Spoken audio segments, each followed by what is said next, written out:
Indian person, I would imagine like dark skin and dark hair. Would you date an Indian man? Oh, I don't know because I have a boyfriend. Well, I'm pretty sure. I'm pretty sure it's because of their culture. I think the Indian culture is like it's all about family. Well, I think I would date an Indian man, of course. When I will be single, Mhm. why not? Yeah, You know, it's a different country and different culture, but why not? yeah. It is interesting what these girls had to say about the idea of dating or marrying an Indian man. Generally, Indian men are considered more family-oriented and more open to the idea of marriage. But the modern Western idea of casual dating is slowly gaining popularity in many parts of the world and is also changing the way people perceive relationships. The traditional Indian system discourages the idea of casual dating, but in the present scenario, casual dating, which can also lead to multiple sex partners, is being presented as something that is cool, modern, and progressive. But if truly we are progressive, we should also see what the best available science says about having multiple sex partners. No amount of protection can guarantee safe sex. Viruses and bacteria that cause STDs can even be transmitted through tiny cuts in mouths.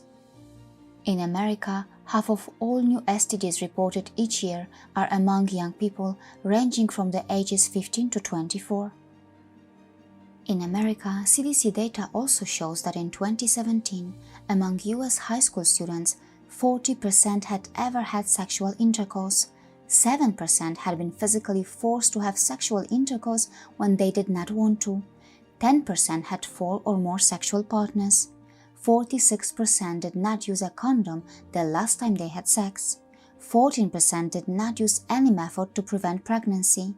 19% had drank alcohol or used drugs before last sexual intercourse, and less than 10% of all students have ever been tested for HIV. The behavior of having multiple sex partners causes serious health and socioeconomic effects. No matter what your gender is, discouraging promiscuous behavior is definitely a scientifically backed idea.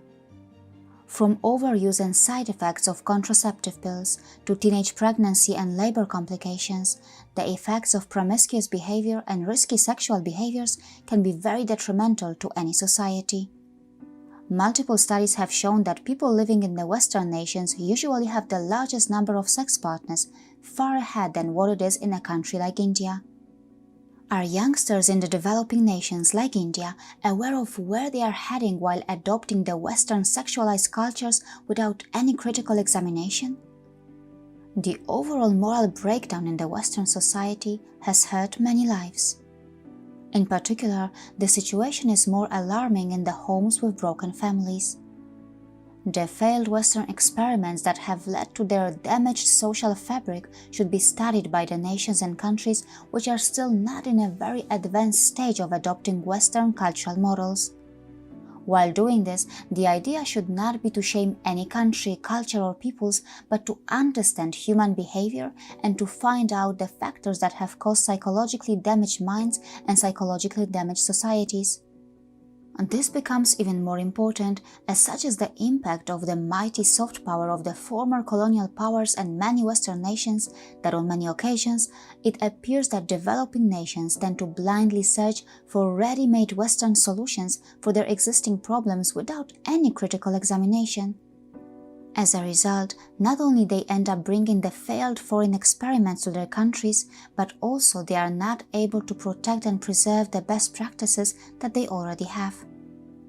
The Western nations with their broken family institution and highly sexualized atmosphere cannot be the global role models when it comes to fighting with the menace of sexual crimes or building a solid family foundation. In relation to this, I have made multiple educational and informative episodes that my viewers may find useful. Please make sure that you watch them. See you again.